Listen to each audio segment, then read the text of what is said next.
แปลว่าวันแห่งการฟังธรรมผู้คนสมัยก่อนเพิ่นเข้าป่ากันเข้าวัดฟังธรรมแล้วก็ได้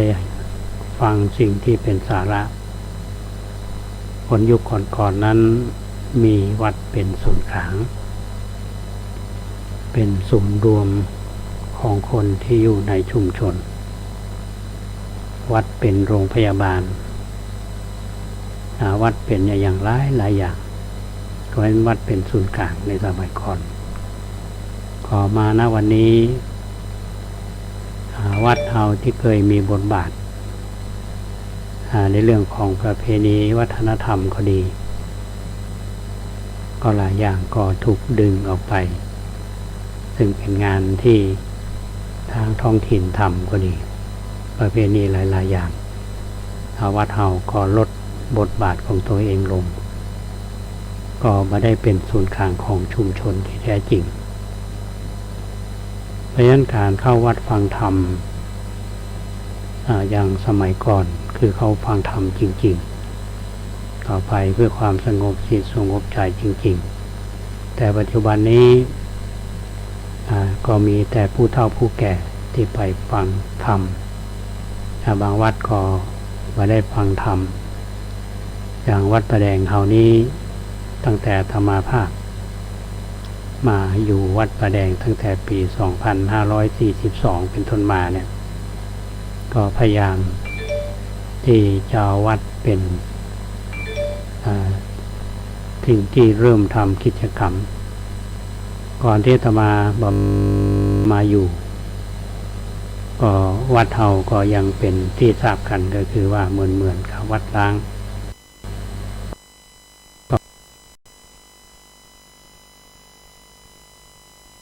ก็ได้ร่วมกันกับพระเนนและก็ญาติโยมที่มาทำบุญด้วยกันปากันสวดมนต์ก็คือสวดถวายพรพระคือถวายพรพระนี่เราก็มีบทนมัสการพระพุทธเจ้า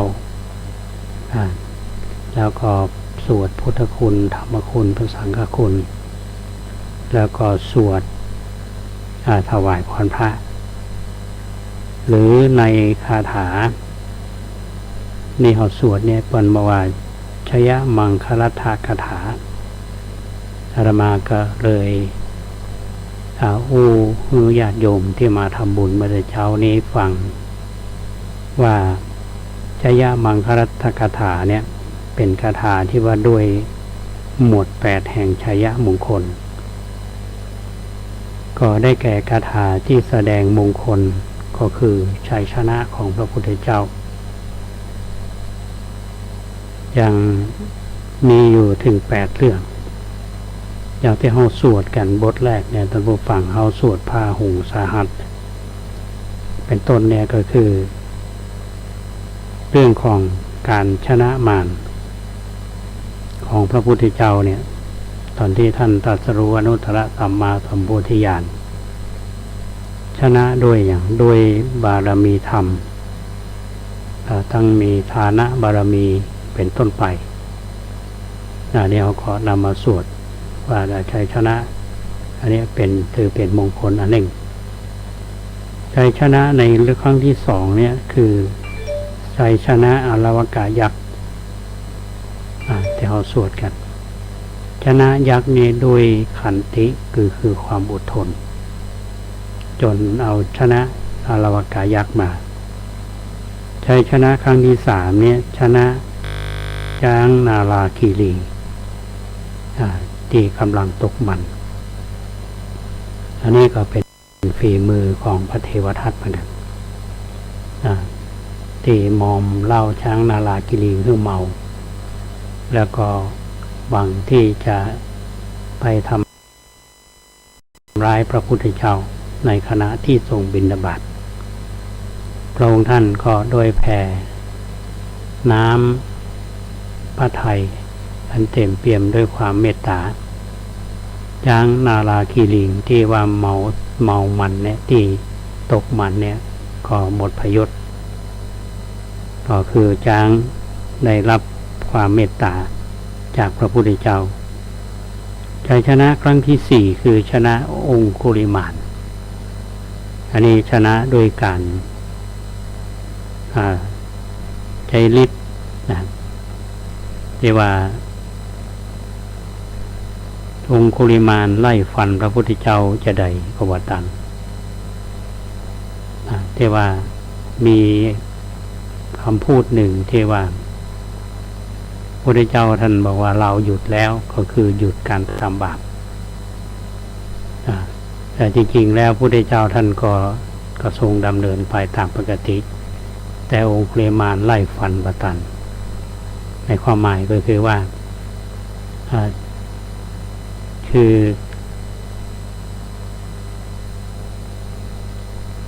ละในการทำบาปในที่สุดองคุลิมานนี้ก็ได้เป็นพระอรหันต์ในทางพระพุทธศาสนานี่ก็ถือว่าได้ชัยชนะส่วนชนะนางจินจามานาวิกานี้เป็นบริวารของเดรัจฉีที่ทำท่าว่ามีต้องกับพระพุทธเจ้าแล้วก็ในเรื่องเราจะได้ยินว่ามีพญาอินเนี่ยมากัดต้องที่นางกินจานามาวิกาในแปลงเอาผ้าใส่ทำทีเป็นมารเนี่ยมารมีท้องหนูก็ไปกัดแต่ท่ามกลางของประชาชนที่เอาหูเราจับกันก็คือเป็นชัยชนะนางกินจามานาวิกาด้วยความสงบพระทัยคือหมายความว่าเฮาสองคนหู้กันดีว่ามันมีอะไรอย่างในที่สุดนี่คือการใจขันสันติคือความสงบเนี่ยนะก็ใจชัยชนะในเตื้อที่6นั้นชนะสัจจะนิครนด้วยพระปัญญาของพระองค์ในชัยชนะครั้งที่8ชนะนันโทปนันทนาคราชด้วยการใจฤทธิ์โดยมอบคือท่านมหาโมคคลาทรมานนันโทปนันทนาคราช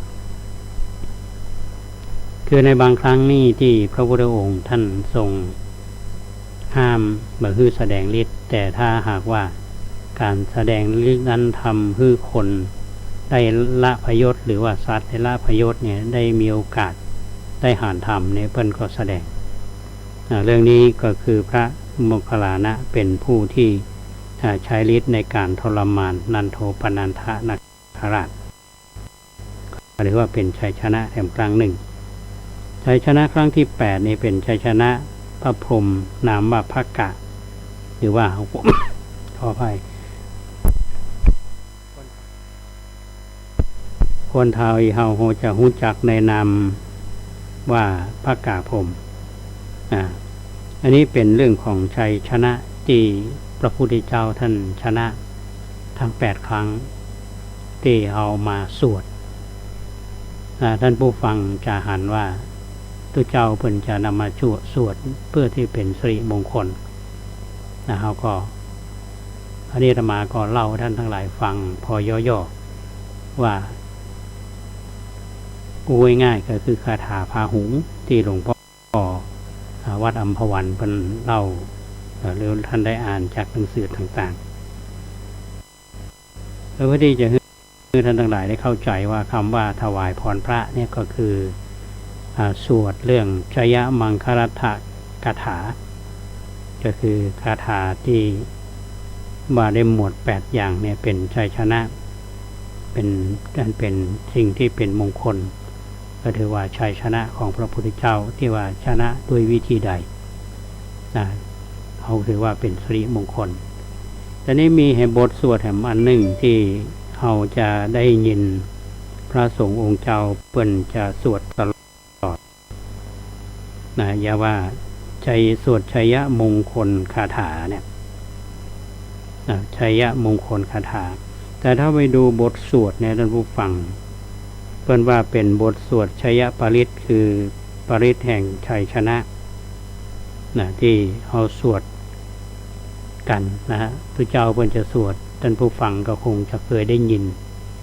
ที่สวดว่าชยันโตโพธิยามูเลสักกายานัง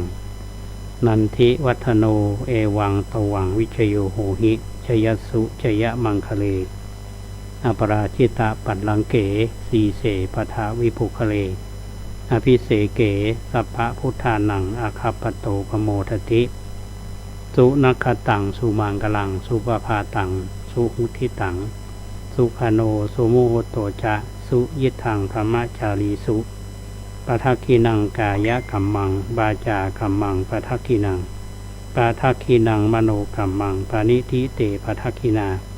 ปะทักขินานิกตวานาละพันตเถปะทักขินี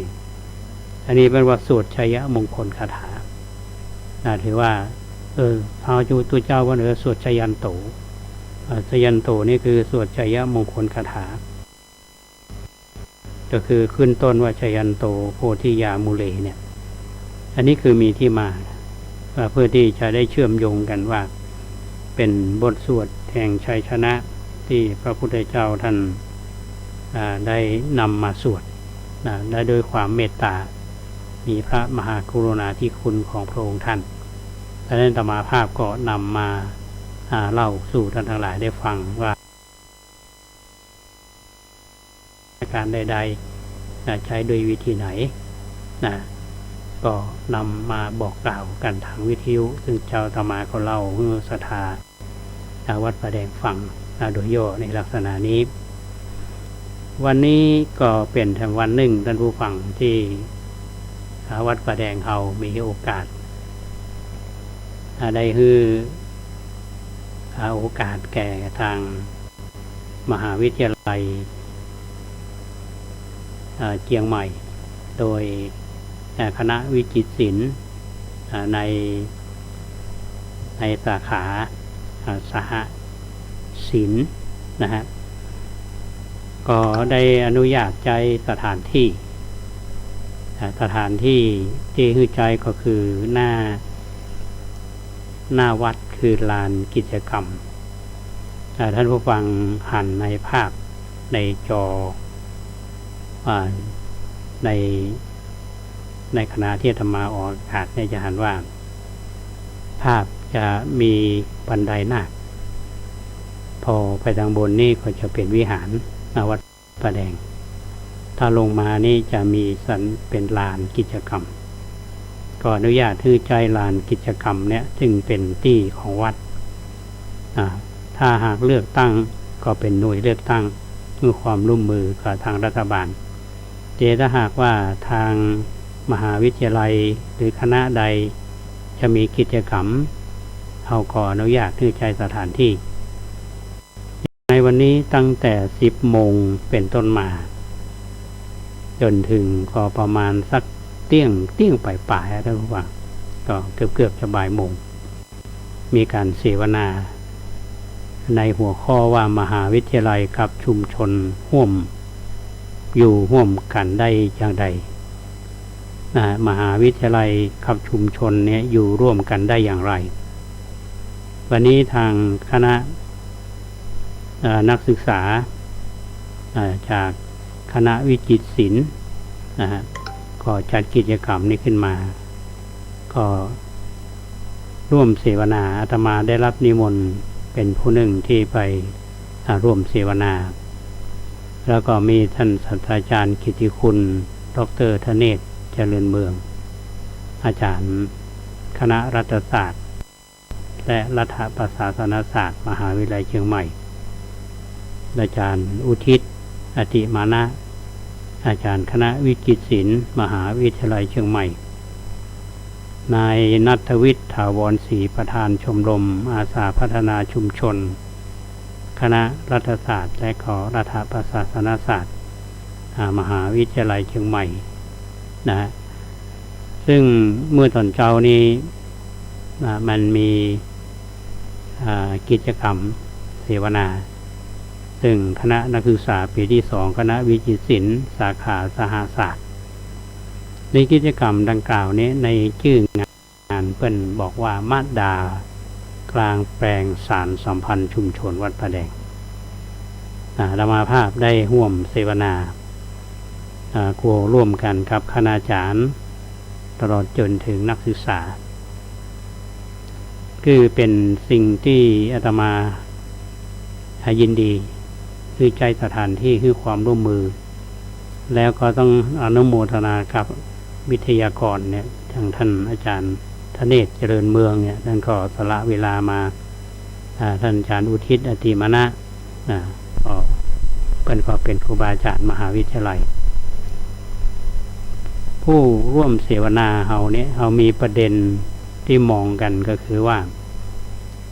มหาวิทยาลัยในฐานะที่เป็นสถาบันทางการศึกษาในระดับของอุดมศึกษาเนี่ยเป็นมหาวิทยาลัยแห่งแรกในส่วนภูมิภาคคือมหาวิทยาลัยเชียงใหม่ที่เฮาเรียกร้องกันแต่นี่มหาวิทยาลัยเชียงใหม่เฮารอบมหาวิทยาลัยนี้เฮามีวัดบอกว่าจะเป็นวัดไฟหินมันจะเป็นวัดป่าแดงมหาวิหารโดยน้อยก็เป็นวัดอุโมงค์ละว่าชุมชนก็จะมีชุมชนเนี่ยเช่นชุมชนที่เอาห้องกันว่าชุมชนป่าแดงหรือชุมชนวัดป่าแดงก็ปัจจุบันนี้เขาเรียกว่าบ้านใหม่หลังมอเป็นชื่อเป็นทางการแล้วก็ในพื้นที่ที่ใกล้มหาวิทยาลัยเนี่ยมันมีหอพักนักศึกษามีประชากรแฝง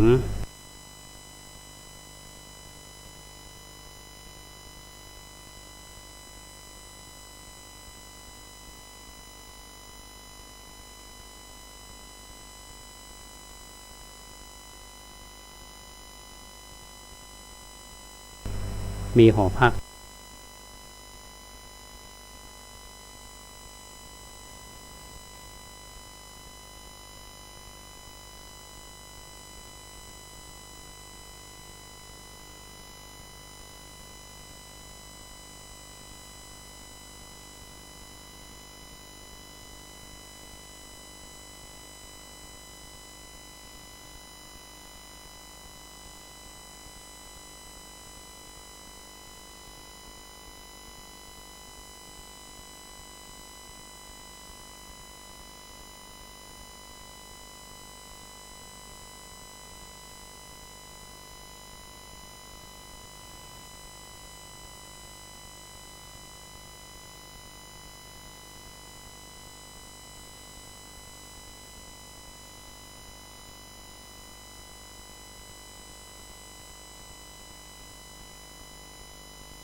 มอเฮาหรือชุมชนป่าแดงเฮาเนี่ยถือว่าโชคดีนะฮะที่ความสัมพันธ์ของนักศึกษาอาจารย์ของหมู่บ้านชุมชนวัดป่าแดงเฮาเนี่ยมีการมีวงดนตรีจากคณะศึกษาสหศาสตร์มีกิจกรรมโยนบ่วงจิงโคกิจกรรมจับเบอร์ชิงโชคกิจกรรมระบายสีสำหรับเยาวชนภายในชุมชนและก็มีการฉายหนังกลางแปลงซึ่งมาจากผลงานถ่ายทำของนักศึกษาสหศาสตร์พร้อมกับมีบริการอาหารและเครื่องดื่มแล้วก็จะมีหนังฉายหมายความว่าคนที่อยู่ในชุมชนนี้เข้ามา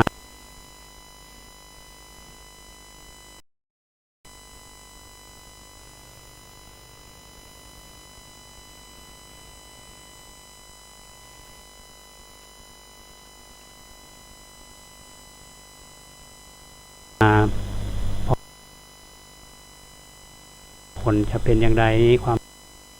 คืบหน้าจะใดธรรมาภาพก็จะมาเล่าสู่ท่านทั้งหลายได้ฟังกันเอามานึกถึงเรื่องทำกิจกรรมเนี่ยท่านผู้ฟังตอนที่อาตมาเรียนอยู่ที่มหาวิทยาลัยมหาจุฬาลงกรณราชวิทยาลัยซึ่งอยู่ที่วัดมหาธาตุท่าพระจันทร์กรุงเทพเนี่ยมีโครงการหนึ่งของมหาวิทยาลัยก็คือโครงการพัฒนาเยาวชนอบรมเยาวชนและบวชสามเณรภาคฤดูร้อนอาตมาเป็นหัวหน้าโครงการนำไปเปิดในโครงการที่ท้องที่ของอำเภอลี้เป็นหัวหน้าโครงการแล้วก็มีทีมงานเป็นคณะนักศึกษาเนี่ยได้ลงพื้นที่บวชสามเณรภาคฤดูร้อนในช่วงของเดือนเมษาเป็นงานของมหาวิทยาลัยของนักศึกษาในสมัยนั้นถือว่าเอาลงชุมชนกันเขาได้ศึกษาชุมชนได้เรียนรู้อย่างต่างๆและที่สำคัญนั่นก็คือคนที่ร่วมในการบวชภาคฤดูร้อนเขาเนี่ยอาตมาไปปาท่านหนึ่งที่วัดผาลาดผาหนามนะเป็นจำอาตมาได้อยู่พอปรากฏว่าเป็นหนึ่งในสามเณรองค์หนึ่งตอนนี้เขาเป็นนายกเทศมนตรีเทศบาลตำบลป่าไผ่ตอนนี้ก็คงจะมีการเลือกตั้งเขาคงจะรับใช้อยู่นะนี่คือผลผลิตท่านหนึ่งบางท่านก็ไปเป็นปลัดเทศบาลที่บวชเนี่ยเป็นภาคฤดูร้อนเอามองย้อนไปอย่างนี้มันก็เป็นสิ่งที่เราได้เรียนรู้และภูมิใจที่พัฒนาอันนี้ถ้าทำเพื่อจะมานึกถึงคนหนึ่งซึ่งทางนักศึกษาสมัยนั้นในอย่างมหาวิทยาลัยธรรมศาสตร์ธรรมศาสตร์นี่ถือว่าเป็นมหาวิทยาลัยของปวงชนอิสระเสรีภาพแล้วคนที่ไปเรียนมหาวิทยาลัยธรรมศาสตร์เนี่ยอย่าได้ว่าคนที่จบมาเป็นนักการเมืองเป็นรัฐมนตรีเป็นอะไรอย่างเยอะท่านดร.ป่วยอึ้งภากรสมัยนั้นเนี่ยท่านคือนักศึกษาออกค่ายอาสาพัฒนาไปสร้างโรงเรียนไปลงไปช่วยในชนบทเนี่ยเป็นต้องการคือนักศึกษาไปเรียนรู้ในชนบทแล้วก็จะมีโอกาสได้ช่วยเหลือและจะมุมมองของคนเนี่ยจะคนที่อยู่สูงที่สุดเนี่ยอาจจะอยู่ในฐานะทางเศรษฐกิจสังคมแต่มีโอกาสเข้าไปเรียนรู้ไปช่วยเหลือในชนบทเนี่ยมันเป็นการเรียนรู้ผ่านกิจกรรมเพราะฉะนั้นนักศึกษาที่เรียนอยู่ในมหาวิทยาลัยทุกมหาวิทยาลัยก็ต้องเรียนรู้สิ่งเหล่านี้จะมีแต่วิชาการอย่างเดียวคุณจะเรียนเป็นเกียรตินิยมอันดับหนึ่งคุณจะเก่งขนาดไหนแต่วิชาทักษะชีวิตคุณบ่มีนะเพราะฉะนั้นวิชาที่นักศึกษาเรียนและก็ศึกษาเรียนรู้ลงสู่ชุมชนเป็นการเรียนรู้อย่างหนึ่งคือเรียนจากของจริงเนี่ยก็สักคำหนึ่งอาตมาก็จะไปร่วมกิจกรรมกับนักศึกษาเนาะเป็นกิจกรรมที่น่าสนับสนุนเป็นอย่างยิ่งเพราะฉะนั้นในช่วงนี้อาตมาภาพก็คงปะกับท่านผู้ฟังเอาไว้ช่วงนี้ก่อนสักกรรมเราปิกมาฟังเรื่องราวของท่านครูบาเจ้าศรีวิชัยต่อนะฮะ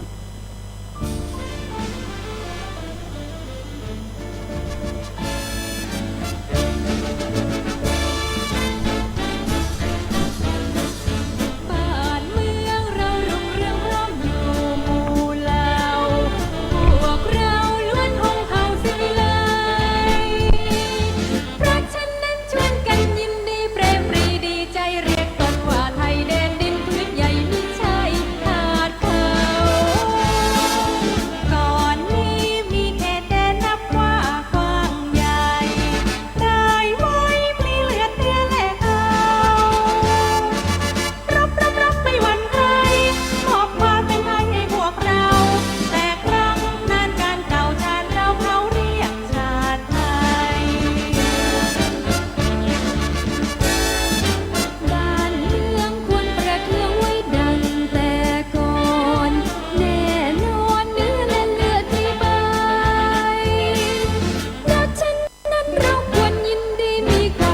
ใจแดนดินถิ่นไทยรวบรวมไว้ได้แสนจะอยากเห็นอยากแค้นเคยกู้แดนไว้อย่างบากบั่นก่อนนั้นเคยแตกฉานฝันเป็นแต่ครั้งนั้นยังรวมใจช่วยกันรวมไทยให้ร่มเย็นบัดนี้ไทยดีเด่นร่มเย็นสมสุขเรื่อยมา อยู่กินบนแผ่นดินของถิ่นกว้างใหญ่ ชาติไทยนั้นเคยใหญ่บูรพาทุกๆเช้าเราดีไทยใจจงปรีดาว่าไทยอยู่มาด้วยความผาสุกถาวรสดใส บัดนี้ไทยเจริญวิสุทธิ์ผุดพองพี่น้องจงแส่สองชาติไทย ชาติไทยนั้นเคยใหญ่บูรพาพวกเราดูธงไทยใจจงปรีดาว่าไทยอยู่มาด้วยความผาสุกถาวรสดใส บัดนี้ไทยเจริญวิสุทธิ์ผุดพองพี่น้องจงแส่สองชาติไทย รักษาไว้ให้มั่นคงเถิดธงไต่ร่องให้เด่นไกล ชาติเชื้อเรายิ่งใหญ่ชาติไทยบ้านเกิดเมืองนอน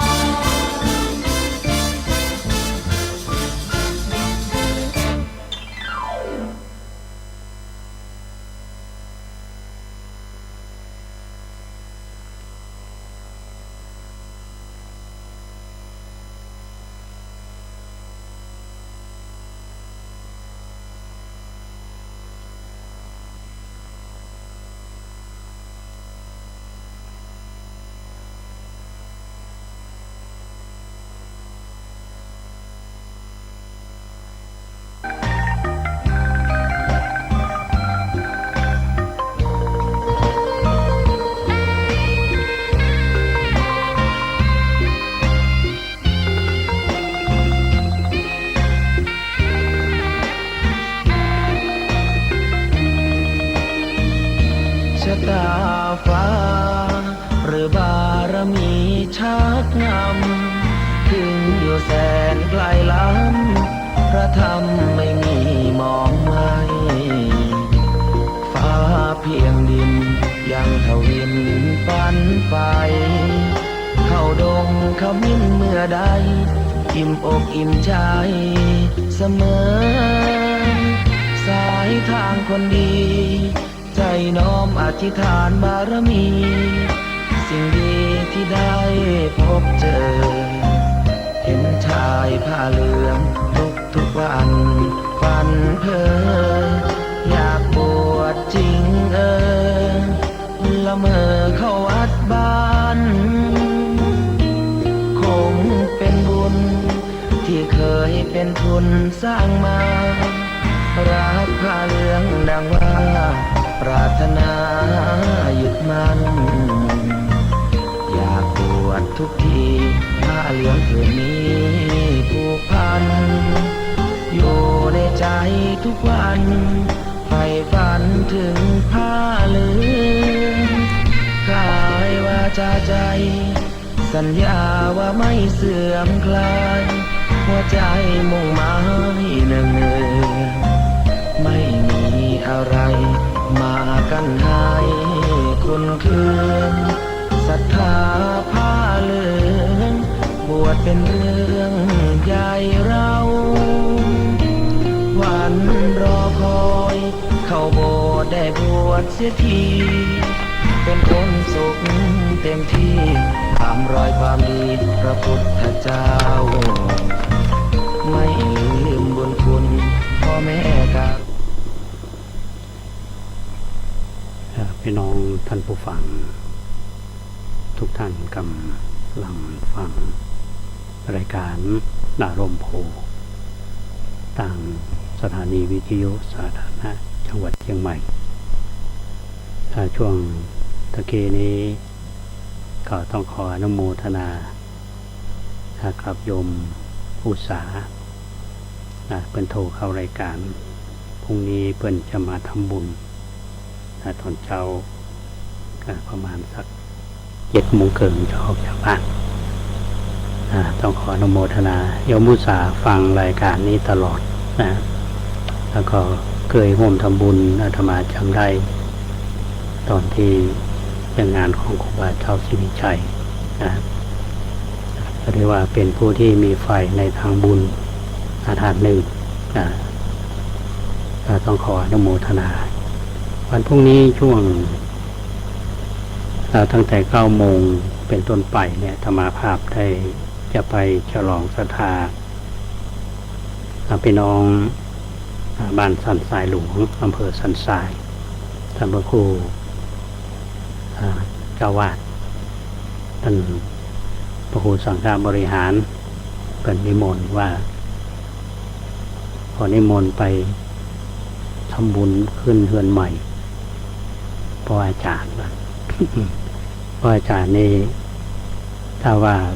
เป็นเซลล์กันกับอาตมาอายุต่อเดียวกันก็จะไปเจริญศรัทธาเพื่อนพี่น้องที่สันทรายหลวงอำเภอสันทรายเสร็จจากนั้นแล้วก็จะไปฉลองศรัทธาของท่านพระครูธีระสุทธพจน์ทุเจ้าหลวงวัดผาลาดเป็นนิมนต์ไปเป็นพระอุปชฌาย์บวชพระนะฮะเพราะฉะนั้นวันพรุ่งนี้ช่วงตั้งแต่9 โมงไปจนถึงพุณประมาณสักบ่าย3-4 โมงวัน4 โมงถ้ายังอยู่วัดอยู่เนาะก็ปีกมาละในช่วงเวลาที่เหลืออยู่เนี่ยท่านผู้ฟังก็ตามที่ได้อูสู่ท่านทั้งหลายฟังว่าอาตมาภาพได้นำเรื่องราวของครูบาเจ้าศรีวิชัยมาเล่าให้ท่านทั้งหลายได้ฟังพร้อมกันนั้นก็ช่วงหลังนี้จะอู้เรื่องของอาทิหรือว่ากระดูกของท่านที่ศิษยานุศิษย์แบ่งแล้วก็เอาไปก็เป็นคู่เป็นอนุสาวรีย์ไปบรรจุใต้ฐานสารูปของท่านตามวัดวาอารามต่างๆในวัดที่ท่านเคยสร้างหรือว่าวัดที่คุมลูกศิษย์ลูกหาศรัทธากันถ้าที่ฟังมานี่เอาจะได้ว่าในจังหวัดเชียงใหม่เขาก็ดีจังหวัดลำปางจังหวัดเชียงรายวัดสำคัญนี่จะเกี่ยวข้องเพราะว่าครูบาเจ้าศรีวิชัยเนี่ยท่านเดินทางไปสร้างมากมายนะอย่างเมื่อครั้งที่ผ่านมาธรรมาภาพก็ได้นำเล่าเรื่องของสารูปของครูบาเจ้าศรีวิชัยเนี่ยในพื้นที่ของจังหวัดลำปางวันนี้ก็จะเล่าต่อเท่าที่มีเวลาเหลืออยู่เนี่ยท่านผู้ฟังอย่างท้องที่อำเภอเชียงคุ้งจังหวัดเชียงรายนี่ก็มีวัดหนึ่งคือวัดดอยกู่ทางคณะผู้วิชัยทีมงานเนี่ยเพิ่นไปสัมภาษณ์ท่านพระครูบรรพตธรรมโสภิตเจ้าวาดวัดดอยกู่ก็ทำให้ได้หมู่เฮาได้รู้ว่าผู้ที่นำอัฐิครูบาเจ้าศรีวิชัยไปประดิษฐานที่วัดดอยกู่ก็คือครูบาวงศ์ชัยวงศาพัฒนาหรือครูบาวงศ์วัดพระบาทห้วยต้มเมื่อปี 2517 เหตุที่นำมาไว้ที่แห่งนี้ก็เนื่องมาจากว่าครูบาวงศ์เนี่ยท่านประสงค์จะให้สถานที่นี้เป็นที่รวบรวมครูอัฐิของบุรพาจารย์ที่ท่านเคารพไปรวมกันอยู่ที่เดียวกัน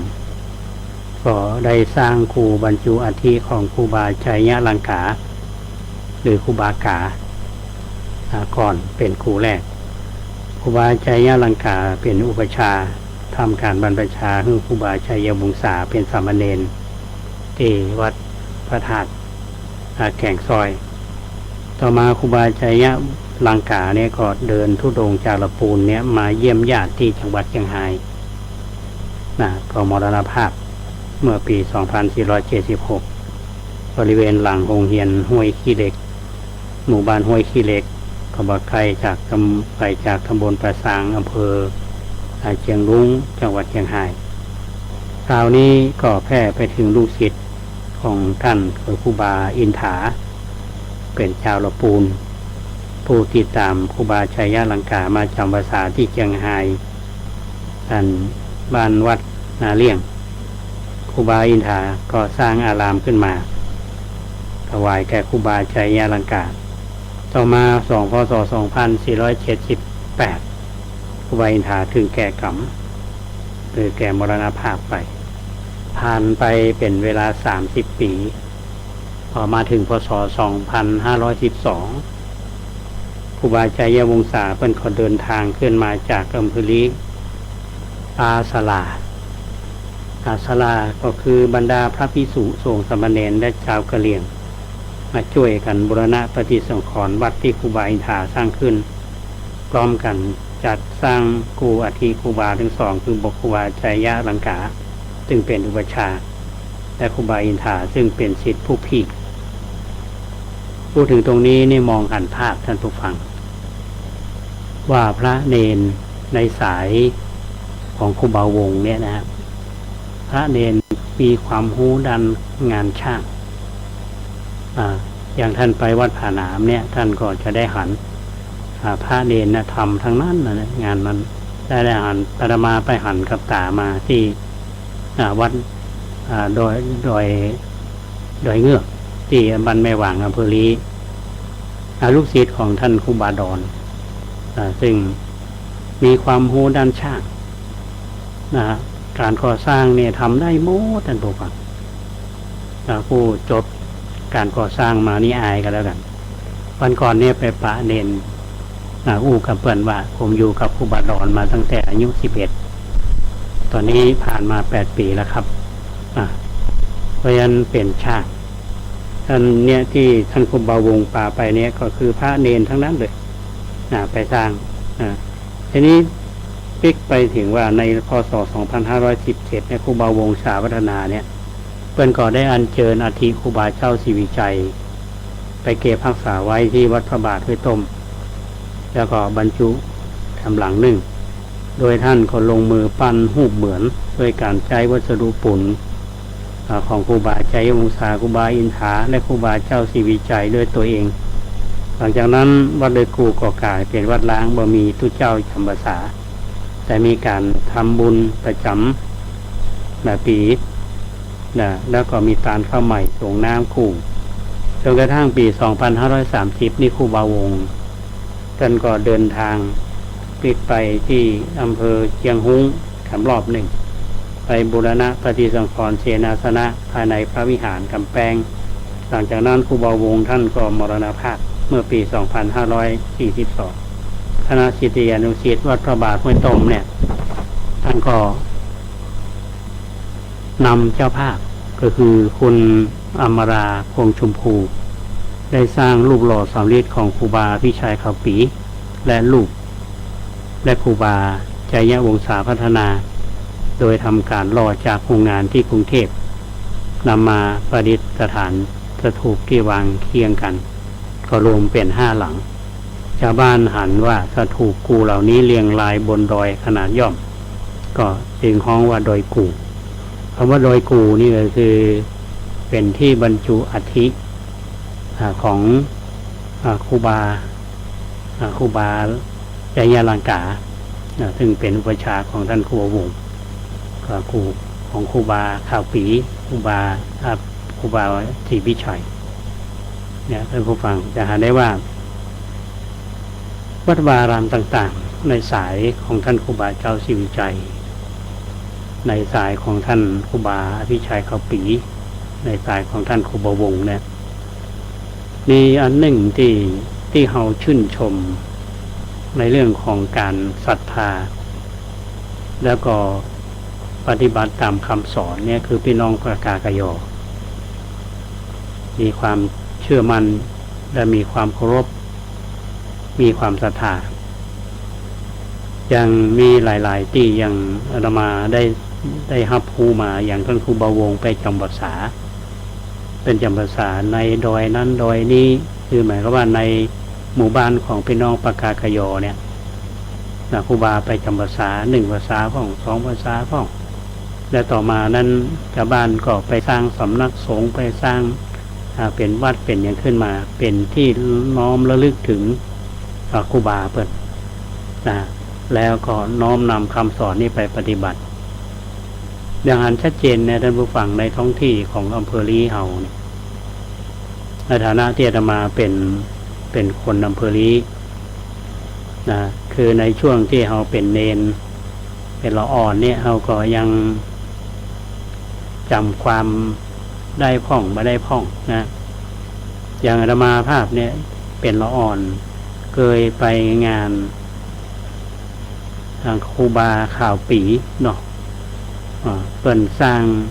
โรงเรียนใกล้ๆบ้านอาตมานี่จะมีโรงเรียนเป็นสร้างอาคารเรียนโรงเรียนบ้านปางซ่านนะปางซ่านครูบาเนี่ยเปิ่นก็สร้างอาคารให้กับรัฐบาลนะเปิ่นจะแห่ขัวตาลกันขัวตาลสมัยนั้นขัวตาลมันถ้าอู้ถึงว่าพี่น้องปากกยอเนี่ยเป็นแปลงขัวตาลเนี่ยยาวมหูเกียให้นาถ้าเอานอนลงถ้าแห่ขัวตาลในท่านที่เคยไปวัดพระบาทห้วยต้มเนี่ยท่านจะหันเนี่ยแบบนั้นเลยนะขัวตาลที่พี่น้องปากกยอเพิ่นทำกันนี่เขามีความศรัทธาในพระพุทธศาสนาศรัทธาในตัวของครูบาท่านทั้งหลายที่ถือวัดปฏิบัติมีอันหนึ่งก็คือการก่อสร้างอย่างสายของท่านครูบวงก็เช่นเดียวกันพระสงฆ์ที่เปลี่ยนศิษยานุศิษย์เนี่ยท่านเขาไปจำอยู่ทางในแต่ละจังหวัดเนี่ยอย่างจังหวัดตากก็ดีนะจังหวัดหลายๆจังหวัดเนี่ยก็เป็นการเผยแพร่พระพุทธศาสนาเพราะฉะนั้นตรงนี้อย่างถ้าว่าอาทิของครูบาเจ้าศรีวิชัยไปอยู่ที่ไหนอย่างน้อยก็ว่าปีหนึ่งนี่เขาก็จะต้องสละสลงมีงานไหว้สาครูบาแล้วอ่อนรุ่นหลังก็จะได้รู้ว่าครูบาศรีวิชัยเนี่ยคือใครแต่มีความสำคัญจะใดทำไมคนถึงมีความเคารพนับถือเพราะว่าท่านมีผลงานเป็นการเชิงประจักษ์และลูกศิษย์ลูกหาก็ตามรอยของท่านครูบา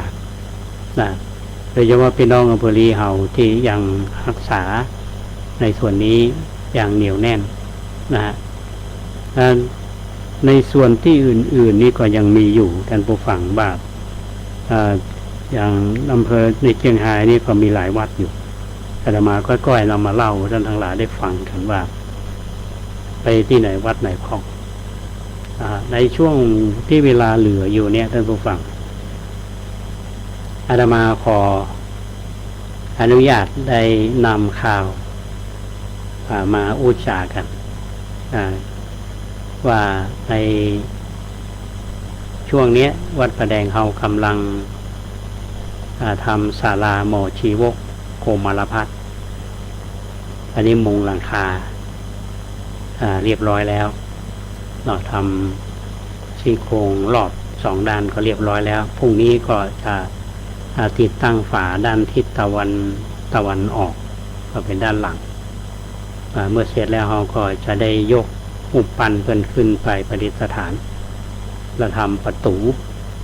ปิดช่วงนี้ก็กำลังให้ช่างไปแกะสลักหน้าบันนะแกะสลักค้ำยันแกะสลักใบละกาหลังนี้เป็นพิเศษทำด้วยไม้สักทั้งหลังและนี้ต้องอนุโมทนาครับญาติโยมหลายท่านที่ให้หอมกันมาตามกำลังศรัทธาบางท่านมาได้มาท่านขอโอนผ่านบัญชีผ่านธนาคารในนามของวัดอย่างคุณโยมสุวิมลเป็นต้นท่านอยู่อ่างดงเนี่ยลูกสาวเพิ่นก็ทำบุญมาเหมือนกันจะต้องขออนุโมทนาท่านใดที่จะร่วมบุญกันตามกำลังศรัทธาเพื่อที่จะเป็นการเสริมสร้างบารมีด้วยกันแล้วก็ส่วนงานบูรณะบันไดนาควัดประแดงเฮานั้นกับทางกำแพงก็รอทางคณะวิศวกรรมศาสตร์ท่านจะอยู่ช่วงการดำเนินการส่วนจะมีความคืบหน้ารายละเอียดจะได้เนี่ยธรรมาก็จะนำมาบอกกล่าวท่านทั้งหลายหลายท่านก็ถามว่าตุลุงเมื่อใดจะแปลงเตื้อ ใจนี่ก็อยากให้แปลงวันนี้วันพุธนะแต่ว่าเราก็ต้องรอเพราะว่าทาง มชเนี่ยเป็นหน่วยราชการการทำงานเป็นมีขั้นมีตอนยิ่งมีการเปลี่ยนผู้บริหารเนี่ยอาตมาก็ต้องสะกดรอเรืออ่างรอไปก่อนนะเมื่อมันนี้มันถึงนี้นะท่านผู้ฟังเนาะและท่านใดที่จะมีส่วนร่วมกันก็ทำกำลังศรัทธาอันนี้เป็นเรื่องการเสริมสร้างบารมีร่วมกัน ในวันที่18นี้ทางคณะสงฆ์ตำบลสุเทพเฮาซึ่งมีสุเทพเขต1เขต2เขต1เนี่ยธรรมาภาพเป็นเจ้าคณะตำบลก็มีวัดในเขตปกครองวัดดอยสุเทพวัดศรีโสดาวัดไผ่หินวัดสวนดอกวัดประธานพรในส่วนเขต2ท่านพระครูธีระสุตพจน์เป็นเจ้าคณะตำบลสุเทพเขต2อาตมาอยู่เขต2เป็นเจ้าคณะตำบลเขต1พระครูธีระอยู่เขต1เป็นเจ้าคณะตำบลเขต2ปิ้นจะลินกันตลอดบางคนสับสนบางทีพระครูโคสิทธิ์พระเรศพรเจ้าคณะตำบลสุเทพเขต2นี่หรอเป็นอย่างนะเพราะฉะนั้นงานคณะสงฆ์ตำบลสุเทพเราเนี่ยเราทำร่วมกันนั่นบอกว่าซึ่งเรามีกองทุนคณะสงฆ์ตำบลสุเทพซึ่งเขาก็ได้รับความร่วมมือโดยเราไปตั้งตู้บริจาคที่ลานครูบาก็มีญาติโยมเพิ่นทำบุญมาปัจจัยบางส่วนนี่เขาก็นำมาใช้อย่างว่าพระสงฆ์องค์เนนที่มรณภาพในวัดต่างๆซึ่งที่ประชุมคณะสงฆ์อำเภอเมืองเนี่ยเป็นตกลงกันว่าถ้าหากว่าพระเนนที่อยู่ในวัดต่างๆเนี่ยเป็นพระลูกวัดแต่ละวัดเนี่ยก็ต้องหอม500 บาทแต่ถ้าเป็นตู้เจ้าหลวงเนี่ยมรณภาพขอบริจาควัดละ 1,000 บาทตำบลสุเทพเฮาทั้งเขต1เขต2เนี่ยเฮานำเงินกองทุนที่มีอยู่ไปร่วมทำบุญบ่ได้เก็บจากวัดต่างๆแต่การทำงานอย่างเราทำงานอย่างโครงการธรรมสัญจรก็ดีซึ่งทางเทศบาลตำบลสุเทพเนี่ยเป็นอุดหนุนมาตลอดแล้วเราก็ร่วมกันทำกิจกรรมทั้ง2เขตเนี่ยมาแยกเขตใดเขตหนึ่งซึ่งในปีนี้เราก็ที่ประชุมเราก็ว่าจะดำเนินการตามที่ประชุมครั้งที่แล้วแต่ในสถานการณ์โควิดอย่างนี้เราก็จะนำมาอู้สุชากันในที่ประชุมว่าเราจะดำเนินการอย่างใดอันนี้จะประชุมกันที่ห้องวัดพระแดงเราในเวลาบ่ายโมงในวันที่18ทีนี้วันที่16ที่จะถึงเนี้ยท่านผู้ฟังงานอายุวัฒนมงคลครบ56 ปีของท่านเจ้าคุณราชรัชมุนีเพื่อนก็จะทำบุญกันตั้งแต่8 โมงครึ่งเป็นต้นไปมีหลวงพ่อพระเทพปริยัติเป็นประธานอาตมาก็ได้รับนิมนต์ไปร่วมขอไปทำบุญเพราะฉะนั้นท่านฟังรายการนี้จะร่วมทำบุญกับวัดพระแดงเราก็ติดต่ออาตมาภาพได้ที่